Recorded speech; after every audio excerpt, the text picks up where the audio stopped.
মেয়েরা আসলে তার জীবনের কোনো কুল কখনোই ঠিক রাখতে পারে না। বাবার সংসারে একরকম অ্যাটিটিউড করতে হয় তাকে, বিয়ে হওয়ার পরে স্বামী সংসারে গিয়ে আর এক রকম আচরণ করতে হয়, আবার বৃদ্ধ বয়সে গিয়ে ছেলের সংসারে গিয়ে আর এক রকমের রূপ ধরতে হয়। মানে বলে না নারী বহুরূপী, এই কথাটা না একটা পজিটিভ অর্থ আছে আমার কাছে। নারী যে বহুরূপী হবে না, নারীর না নিজস্বতা খুব কম হয়ে যায়। সমাজটা এরকম যে নারীকে বারবার মানে স্রোতের মধ্যে ঠেলে দেওয়া হয়।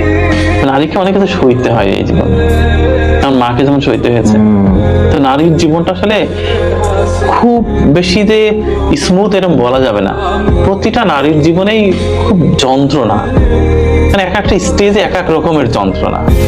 এই যন্ত্রণার কোনো সীমারেখা নেই।